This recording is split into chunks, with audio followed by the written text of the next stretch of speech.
got something that's amazing, it's going to change the world. I think the first point is discuss it with friends and family and see if they would buy it. Right? So you can always say, hey, I've got this great idea, but would people buy it?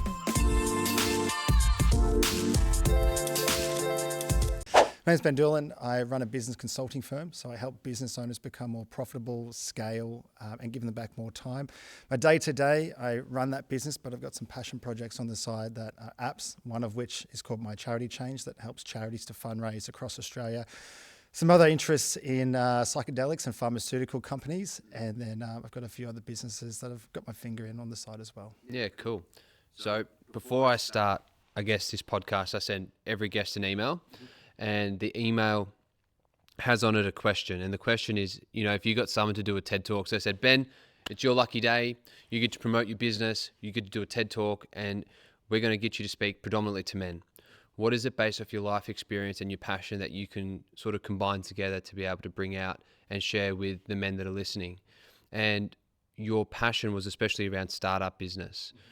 So can you give me an idea, why is it that you would talk about that, and what about what you've done in the past would lead you to be the expert in talking about something like that? Yeah, great question. I absolutely love the startup space. I'm most passionate about it. I've had a few businesses that I've taken to 7 and 8 figures, but kind of found my real passion in startups. So had those businesses and then launched a few more and a few more and a few more. And I've had 6 or 7 businesses now, and my passion is in that startup space, whether it be as they say, you either win or you learn, and I've done a lot of learning. So when someone says to me, why are you most passionate about it, and why do you think that I'd be qualified to, I guess, give a bit more insight into the startup space? I've been there, I've done it. I consult day in, day out to startup businesses, and generally speaking, businesses that are off the ground, somewhere between 1 and 5 mil, or just starting off the ground where they're getting their product to launch. And I find that I really give a lot of value to those clients and also my friends day in, day out. So I think it's probably why I'd like to most talk about it. So let's say there's a lot of blokes that would listen that have all come up with a specific business idea, right? And the amount of times that you would get asked as a business coach, hey, what do you reckon of my idea? So the question I've got for you is, how do you know if an idea is a good idea versus a shit idea? Great question. We were discussing this earlier. I actually think probably once a week, if not once a fortnight, I have someone who says, Ben, can we go out for a coffee? And I say, absolutely, let's grab a coffee, we'll catch up.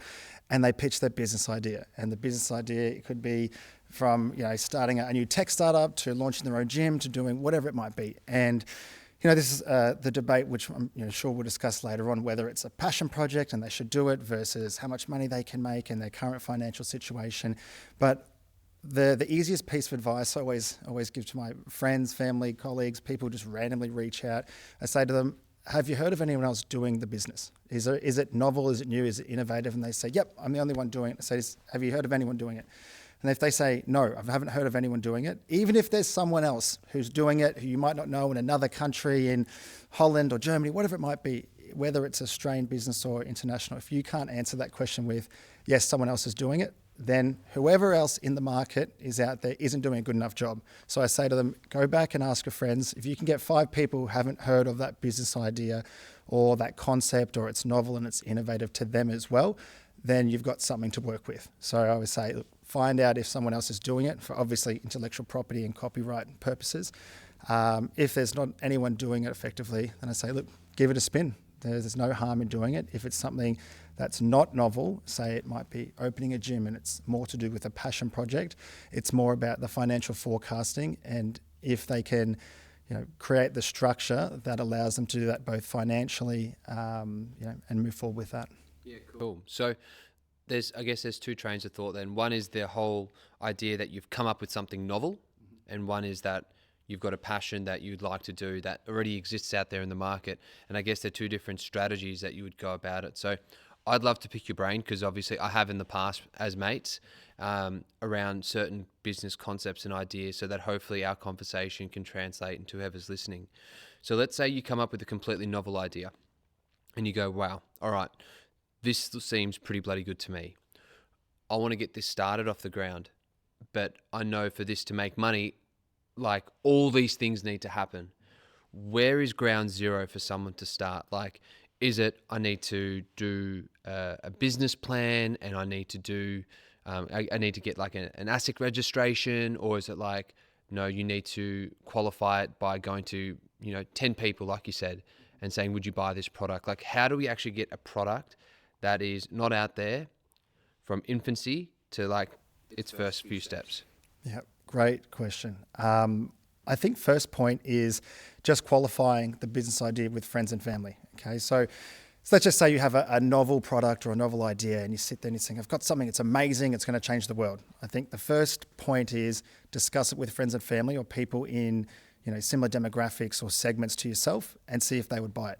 Right, so you can always say, hey, I've got this great idea, but would people buy it? And I get prospective business owners and people in the startup space that say to me, hey Ben, I've got this great idea. It's $50. It's going to change the world. And I say, well, what's your end goal? What do you, if this product is so amazing, what's your end goal? Oh, I want to be a millionaire. I want to sell it for this. I want to help change the world and help people with X, Y, Z. And I sit there and say, okay, let's just reverse engineer it. For you to reach that goal, you'll need to sell 2,000 units.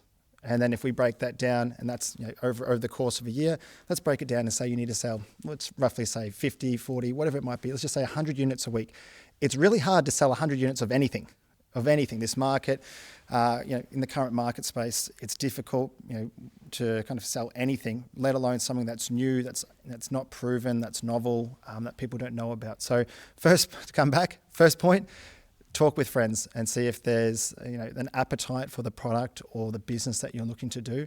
I've actually got a cheat sheet. If anyone's interested in it, I've got a cheat sheet for every business owner or prospective business owner, and it kind of summarizes the key points to start. Feel free, whoever's listening, reach out. I'll send it to you. It's a PDF that outlines what you need to start a business. So taking away from the financial forecast and the monetary side of things, looking at ASIC registration, all the way down to social media. So what's currently in the market space. So if you want a business, registering Facebook, Instagram, Google Console, email addresses, making sure that there's no other registrations against it, acquiring different domain names. So I've got a cheat sheet. So on that component, yes, from top to toe, I've got it all mapped out, and I just give that to anyone because it's just the easiest way to start. It's 1 to 10 of what to do. So point one is discussing with friends, family, even people who have no bias or friendship with you, a complete stranger. Just ask them about it. They might not, might be your target demographic, but it's just to get some advice or some insights into where problems might lie, price points, if people want to buy that product or service. Point two, actually looking at the competitive landscape. So who else is out there? Going through that checklist. If you do want to register a business and you want to keep going, making sure that everything's aligned, that you have the foundations to start a business. And then point three is all the financials. So you could start a business, but then you don't have the capital investment to create or purchase the products or manufacturing. You might not have the capabilities or time with your current work restraints to start a consulting firm or a marketing business or whatever it might be. So it really does, that third step comes down to forecasting your financial capabilities and what capacity you have to do the work. Sure. So then if we go to step number 2 with the competitive landscape, so this is all pre-product development and pre-MVP, which is minimal viable product. In the competitive landscape, when I was doing research, when I was starting my business a little while ago, I looked at something called the blue ocean, red ocean analysis or strategy. Have you heard of that before? And that was something that really helped guide me, help make decisions on how I was going to zig where other companies in my industry were already zagging, so to speak, or vice versa, whatever the terminology is. Yeah.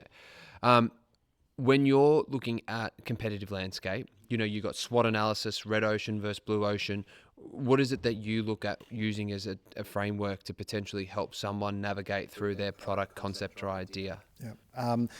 Definitely just taking things back to really, really basic form. So let's just look at the competitive landscape. Let's just look at businesses in that sector or other companies doing what you might be doing in that sector. So just number one, product analysis. Is there anyone doing what you're doing? Yes, no, maybe. Obviously, you've got your SWOT analysis, strength, weaknesses, opportunities, threats. So we just map those all out. So what you're looking to do, just map it out really clear and concise, and that way you get a framework of what you're actually doing and who you're up against. Yes, you can do red ocean, blue ocean. You can look at where businesses are zigging. You try and zag. That's a little bit more technical. If you're just starting up, I think it's a really interesting headspace just to look at, okay, what do I want to do? Get really clear on the, it sounds as basic as it sounds, the strategy, the vision, the mission, and what you're actually doing, what you're creating, map that out, and then compare and contrast versus other companies. I think it's also really interesting to look at the audience and your demographic. If you're going to sell or create an organization or a business that's domestic versus international. So, domestically, is there anyone else doing it? Yes, no, maybe. If you are going to move it to an international, at some point, looking at that competitive landscape. So point one, looking at just a very basic analysis of your prospective business versus what's already out there. And then so, you've got your idea, you've spoken to your mates, they've all gone, sounds pretty good, right? And then you've put together your SWOT analysis and your plan of attack, and you've gone, okay, cool. You've got Benny's PDF sheet. You've registered your ASIC name. You've effectively put all the emails in place. Your social media handles all sorted. You got a website sorted. It might be a shitty landing page, but let's say you've done all that. Now it's time to get product to market or product to market fit. How do you establish, one, whether you've got product to market fit, and two, do you throw all your chips in and just go, fuck it, let's go? Or do you test the market in a specific way? I think this is something I'm actually working with a few clients on at the moment, because they've got one person has a product and one other person has a service-based business. And for them to kind of, crack the code and get out there and, number one, I wouldn't put all my chips in one basket. Yes, I always tell people, back yourself. If you're into it and you want to get it, you want to be successful, you have to put 110% in. We've had businesses where I've put 50% in, haven't been successful. I've had businesses where I've put, 75% in, and I've got another little thing on the side. And a lot of people are guilty of shiny object syndrome, where they sit there and they go, oh, something shiny, and they just kind of deviate a little bit and start looking at the next business or whatever it might be. So I always tell them, put 110% in. When you're in that startup phase and you want to find if you are the right fit for the market, testing the waters is a really good way. How to test those waters, whether it be however you want to advertise or market, so word of mouth, referral, speaking to those friends, seeing if anyone actually does want to purchase the product. So when you first come out, those people who said it was a great idea, are they going to buy your product? I think something that's really key for some of the businesses I'm working with at the moment, and something in my X years of doing business that I wish I learned earlier, is strategic partnerships. I think that's the biggest step forward. How do you get the most leverage and the most growth in your business with the smallest amount of work? Strategic partnerships. So let's just say you've got, like you just said, we've done step one, we've gone through the PDF, we've got our business name registered, domain, ASIC, Instagram, everything's aligned, it's looking good. We're about to start pushing out Facebook ads and meta ads and test the marketplace. Obviously test those markets out first, see if the return on investment's there, the return on ad spend's there. If it's there, that's great. But still, let's just say if we are discussing a singular product and you're selling a singular product through a retail channel, you've got to sell a lot of those products to make money, right? You might have just invested $100,000 into stock. Before that stock's, you've got to sell a lot to pay off that stock. Then you start making money, whether the margin's there, whether it's not, whatever.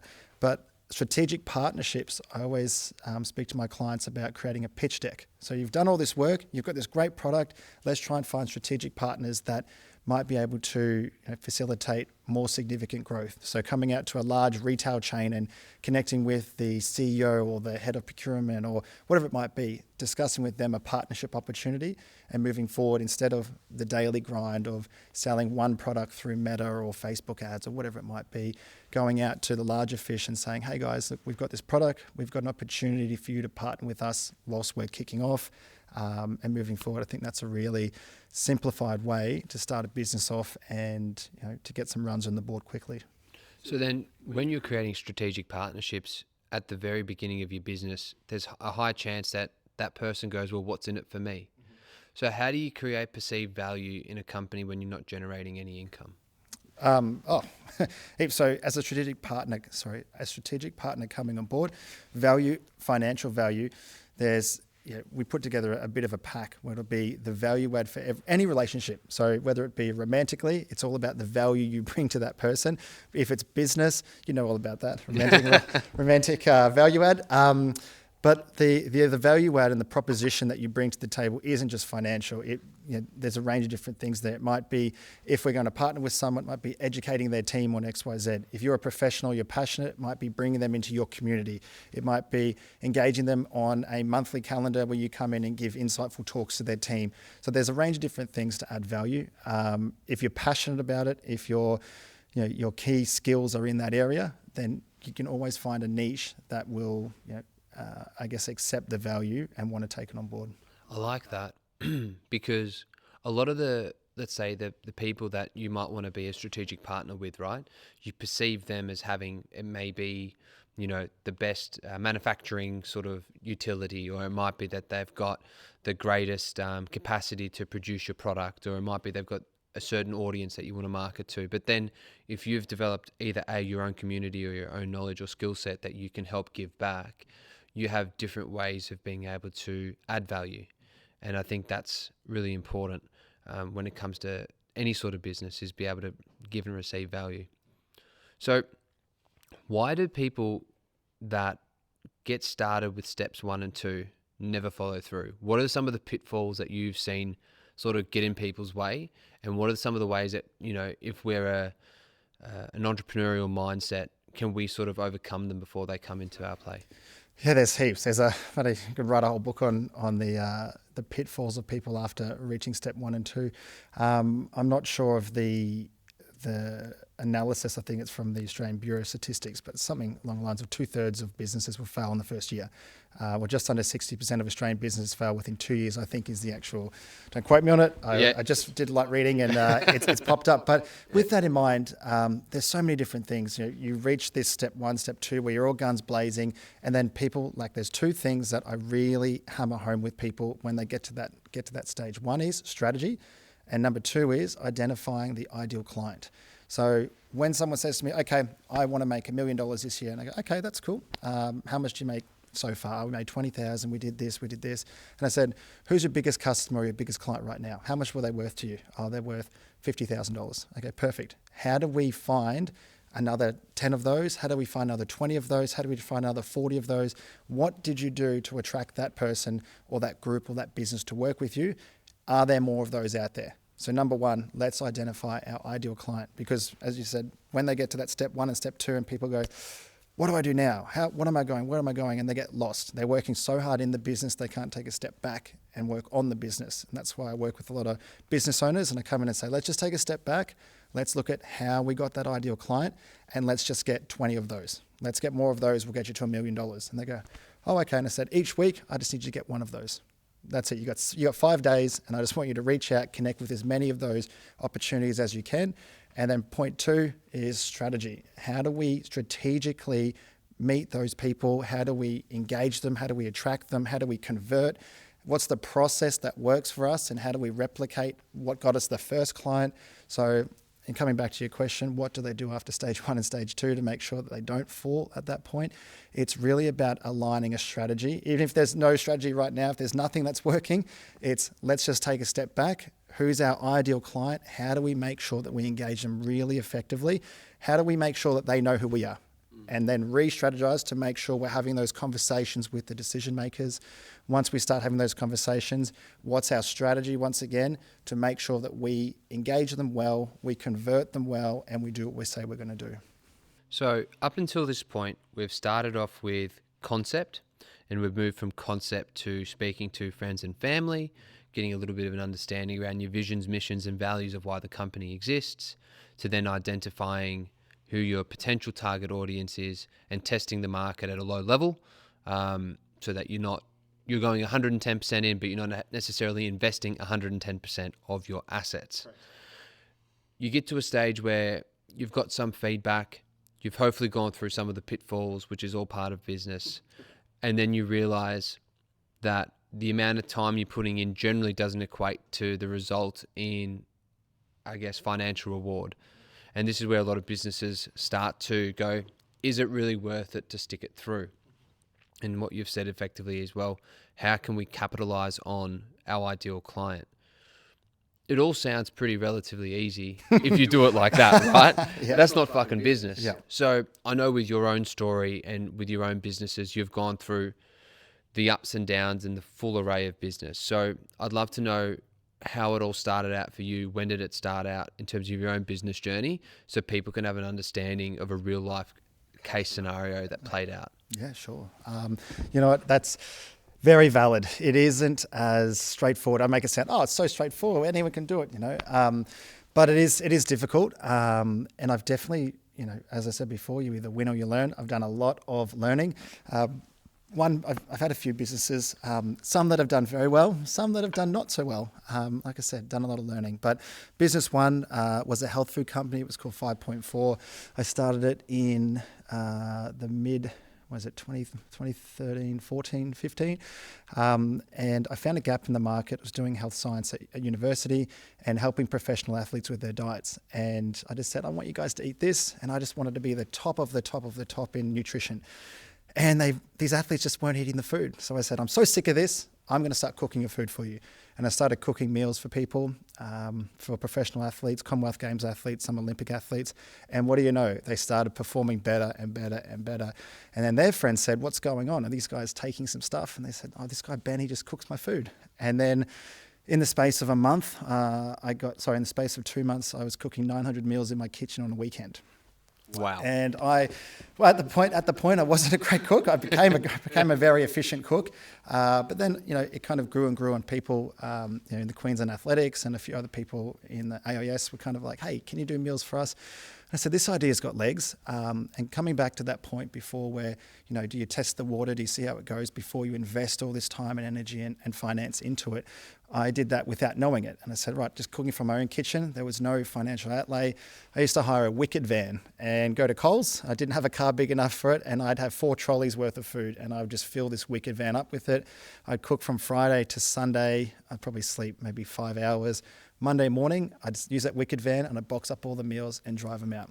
And so that's kind of the start. It's a very high level overview of the start. That's over about 6 months. And then from that point, I decided, hey, you know what? I've tested the business model. It works. I've got more orders than I could possibly get at. And this is, you know, before YouFoods, before My Muscle Chef, Chef Good, before all those guys. And I just had this idea. My only competitor was really Light and Easy. That was it. And they were, you know, the older demographic. So I just had this free reign of, you know, helping out this more younger, gym conscious, body conscious demographic. And I got to a point where I invested some money into a kitchen, this small kitchen in Fortitude Valley in Brisbane. I got that to, within a year, got it to 4 kitchens. And in that first year, it went from 900 meals to about, I think maybe 12,000 meals a week. And then over the course of 3 years, it was all self-funded. We just used that to kind of put back into marketing and the revenue to create better products and better service. And at the end of about 3-4 years, we're doing huge numbers, 30,000 meals a week, maybe 12, 13 mil a year, and 70 staff. And it was great. We kind of, but that's all the good stuff. The bad stuff, like you said, the highs and lows. Working in a business where we went from 1 kitchen to 4 kitchens and trying to scale the business effectively, where we have the same level of service and quality across 4 kitchens, extremely hard. The amount of early aging I did from that process was crazy. Bringing on business partners at the time who had skill sets that I didn't possess was really beneficial to the business. Later on, I won't discuss that, but that was really effective way of increasing our business, bringing on skill sets that I didn't have, and more predominantly around marketing and finances. At the time, I didn't have those skill sets. And then later on down the track, we eventually went with a private equity group and evolved the business. That business kind of went through that business and kind of learnt a lot of lessons along the way. Private equity came on board and said, we're taking it in a different direction. And I said, oh, okay, fantastic. Took my first holiday in 4 years. And I went on holidays, and private equity and I didn't really see eye to eye on that. They brought on a new CEO, and they took the business in a different direction. Lo and behold, I was overseas and got an email that said, hey, Ben, we're shutting down the business, thanks. And that's that. So a lot of learning. at that point in my life, I was overseas and had probably a few hundred phone calls from Channel 7, Channel 9, Today Tonight, people asking me what's going on. And here I am just on a boat, relaxing my first holiday. And yeah, that was a bit of a surprise. So, you learn a lot very quickly. But over the course of that 4 to 5 years, lots of ups, lots of downs, very, very happy with how it turned out. And, it was an 8-figure business that did quite well. Moving forward from there, I decided to do an MBA to learn a little bit more about my weaknesses. So more around finance, accounting, executive level management that, I just felt like I needed to learn more. And while I was doing that, I started a few other businesses on the side, one of which was a retail business that I just thought, I'll kill it. I've had another successful business. Didn't kill it. It was very difficult, learn a lot around marketing and the retail space and business that, I took on board, decided to start another business in the same space with what I had learnt and what I'd acquired from both an MBA and also just general day-to-day learning and a business that didn't do well. And I was lucky enough to develop some products that were well received and got that business to a 7-figure business. Decided to leverage some strategic partnerships. I had that business and those products stocked in Harvey Norman and a few other big retailers around Australia.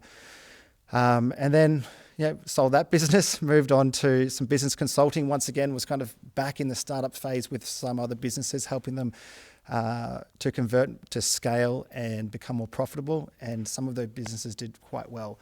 And it kind of re-sparked that kind of love and that passion for startup space again. So once again, I started another business, and this time it was a bit of a passion project, and it was called My Charity Change. And so it's the application to help charities fundraise. Found a gap in the market. Once again, I reached out to a few friends and family and said, guys, I've got this great idea. What do you think? They all thought it was a pretty good idea. I tested the concept with a few charities. So as we we're discussing before, for those who are in the startup space or looking to start up, I didn't invest all this energy and all this time and finances into developing an app. I just said, hey, I've got this idea, I've got this concept, I'm going to create a landing page, a $70 landing page. And I took it to charities across Australia, and we were lucky enough to partner with 44 charities before it even launched. I got the proof of concept. The strategy was really well done.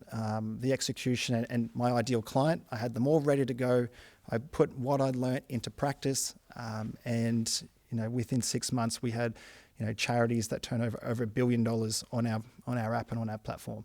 So we tested that out. It did quite well. Charities raised money, and now we're at version 3. We just launched a campaign with Ian Thorpe, and we've got a campaign with 70 of Australia's top celebrities coming out in the next 2 months.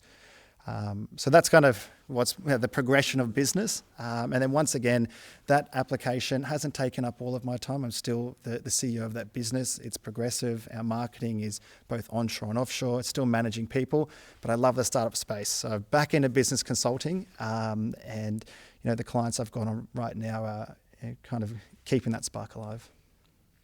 In terms of your first business, obviously you said you were doing 7 to 8 figures, and you hear that quite a bit. So with people that are like, on Instagram that are like the be all and end all, right?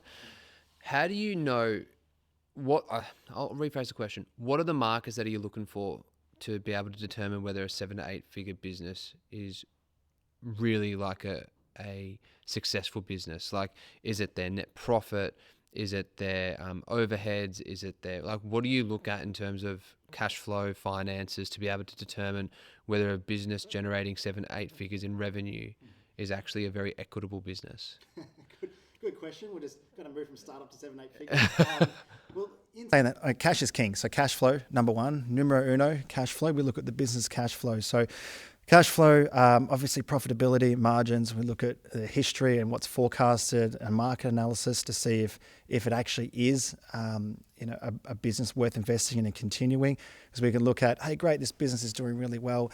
It does 10 million, but it runs at 1% profit. And contrastingly, you could look at a business that does quite well and it has a high profit, but everyone else in the market is double their profit, or their cash flow is 10 times better, or they're backed by private equity or capital investment. There's heaps of different markers. For me, in my businesses, I just kind of look at, one, how happy my staff are. So if I've got a team, if we are talking about 7 or 8 figures, we had at one point 72 staff, if they're happy. So it was all about bringing what we'd learned in terms of creating a business and making it like a family. So the people and culture, for me, we can look at cash flow, we can look at figures, we can look at profitability. But if you've got retention on your staff, you've got a happy and productive workforce, and you've got the people and the culture in your business love coming to work, it makes life so much easier. The profitability and the margins, all that stuff, you can worry about that with accounting, but if you don't have that team dynamic, then you don't have a successful business. And so then how did, into your story, how did the private equity just decide to shut up shop? How does that even happen? So, you've gone from expansion to bringing on private equity. So firstly, what even is private equity for those that don't know? And then how can they just decide to just say, yep, that's it? Oh, wow, we're gonna delve into this, are we? Take the jacket off. No, so we had a business that was going quite well. My business partner at the time, we decided to part ways, and that partner, that person held the keys to the marketing component of the business.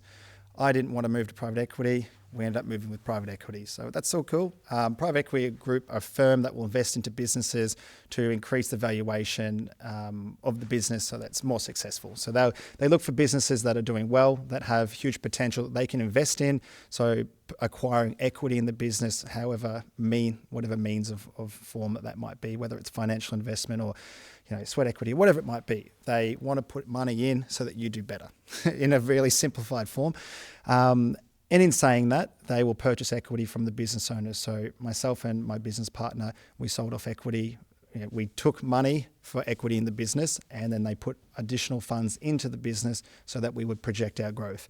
At that point, everything's all fine and dandy. And when they came on board, they actually became majority shareholder of the business so that they could dictate the way that the business moved and the way the business was forecast or projected themselves.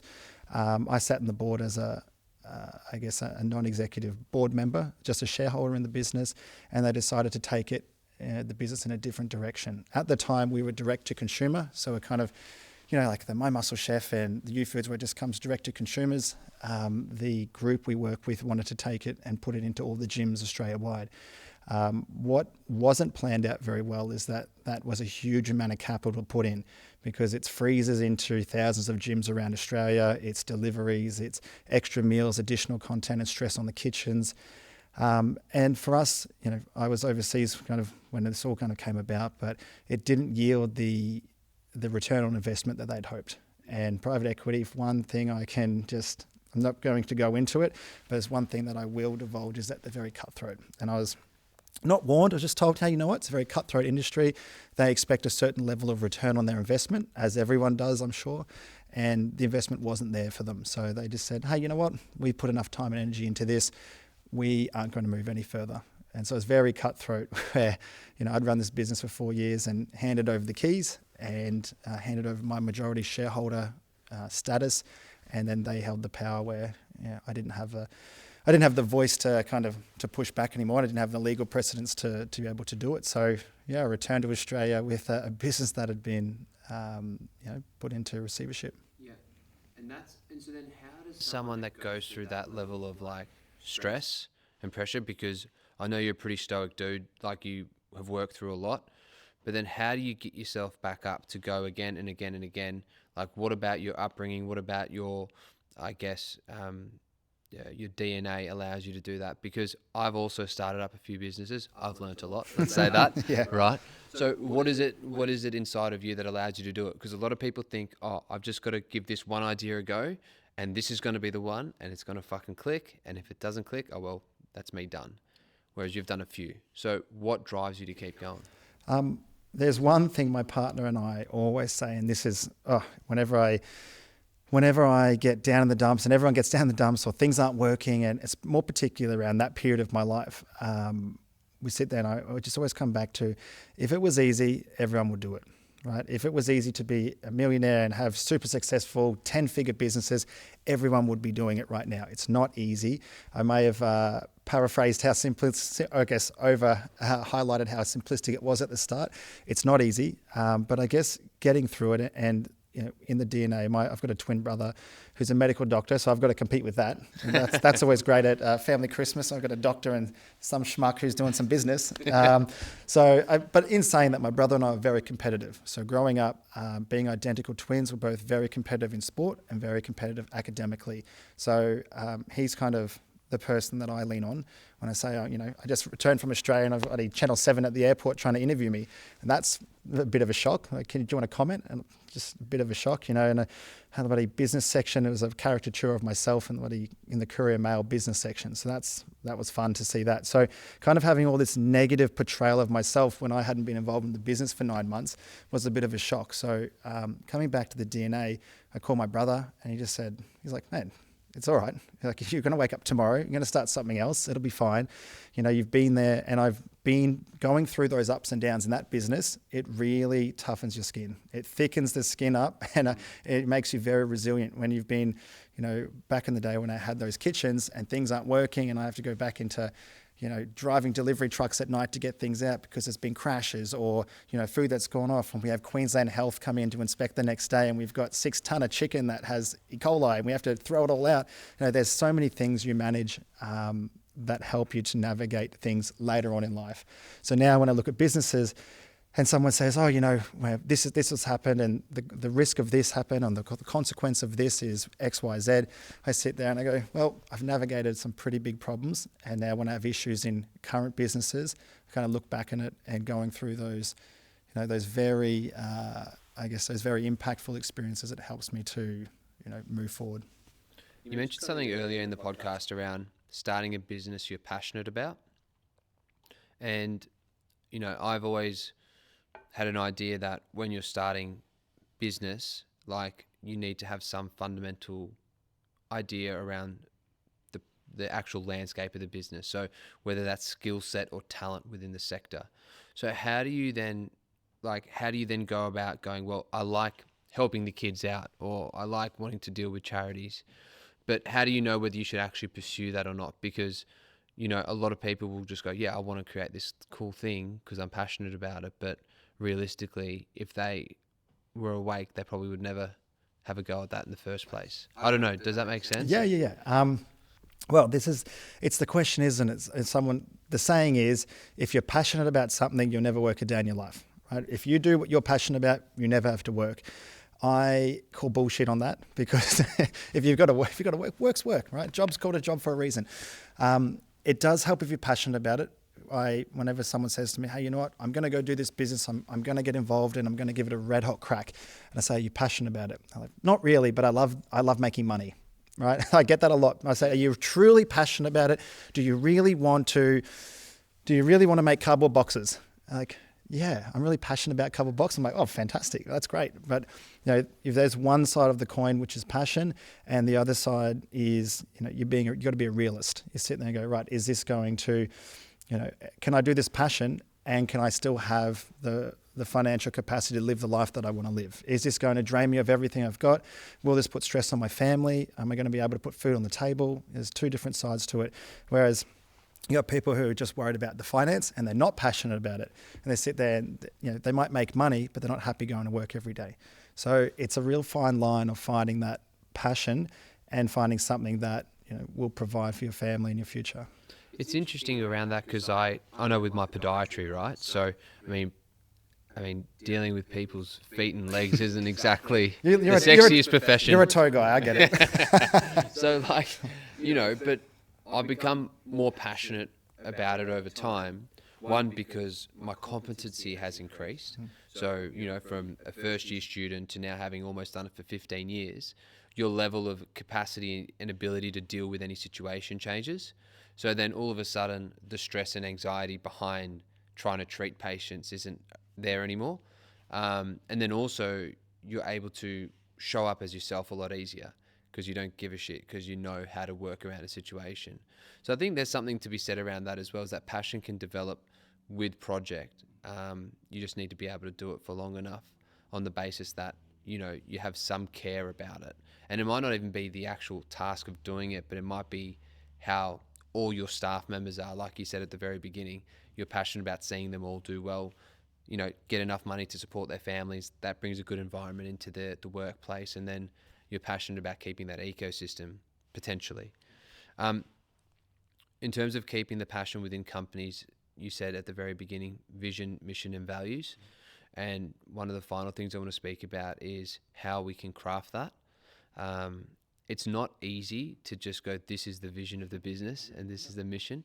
So it'd be nice to get a distinct understanding of what are the differences in that, and how can someone start to craft that if they've got an idea that they're wanting to take to their friends, families, and potential target audiences.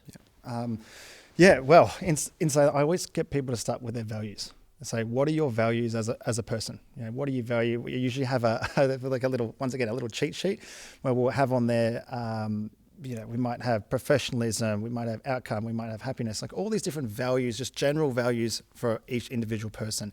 And I go, I'll rank them 1 to 10. We sit there and we go, okay, if money's at the top, what do you value most? Relationships, money, being happy, self-growth, all these different ones. We sit there and go, okay, get a kind of an understanding of what their general values are. And I say, with your business, which one of those values would you like, which of the five of these values would you like to see in your business? What do you stand for? What are the values of the business? And we go, okay, we want a workplace and I just kind of change it from individual to business. So a workplace that is, that they love to come to work, that we have integrity, that we're honest, that we do what we say we're going to do. So I always start off with the values and say, if you look at the values of the business, that's number one. We write them all out. What are the values that you want to bring to your business? When we look at the difference of, our mission, what's our mission to do? What's our, what do we stand by? What are we working towards? So for me, with the charities, we're helping charities to fundraise. We really want to make sure that we capture more younger, I guess in the younger demographics, and we help them with fundraising. So traditional fundraising is for older demographics. We find that their age is probably 45 to 70, and the younger demographics who really want to make impact and want to make a difference haven't been looked after in that same capacity. So we say, you know what, we have a business and we really want to be, transparent with where the money goes. We want to make sure that the morals of our business and the values of our business are high integrity. We're dealing with charities. We need to be able to support the same mission that they're on.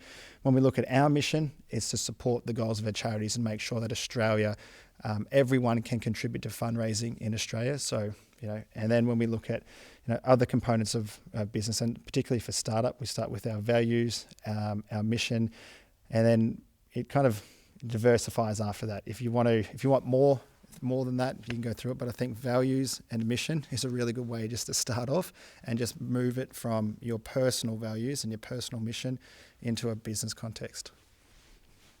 Is there something, based off our conversation today, as someone that's a business consultant, that we haven't spoken about that you think would be important to have at least had in this conversation today? Yeah, absolutely. Number one, I think it's really important to have a mentor, or mentors around you. So, other people, clients of mine, friends of mine, come to me for advice, and I say, "Why did you come to me for advice?" And they say, "Because you've done what I want to do." So when I say, when you're picking a mentor or someone to work with, whether it be a business consultant, a coach, a mentor, you confide in someone, I would say, go to someone who's done what you want to do. If you wanted to go play basketball and someone, your next door neighbor who's got no experience in basketball says, you need to fix that shot up. Your layup's no good. Or you had someone who's in the NBA who is saying to you, hey, you know what, Steve, this is how you're going to fix your dribble. This is how you can fix your shot. This is what you can do better. You want the advice from someone who's been in the NBA. So I always push back and say, go find someone who, if you can, find someone around you who's done what you want to do and learn off them. Just be a sponge. So they've gone through the ups and the downs. If they're in the same industry, if they're doing something very similar to you, or they've just been successful in an area that you find that you can reciprocate, go find them. So number one, mentor. I think it's invaluable. And most of the time, those people, they've gone through the ups and downs. They want to pass on their knowledge. Number two, just do it is my big thing. It's funny, Nike saying, just do it. But I think it's really big. The amount of people, when I start a business or tell them about a business, whatever it might be, that say, I had the same idea.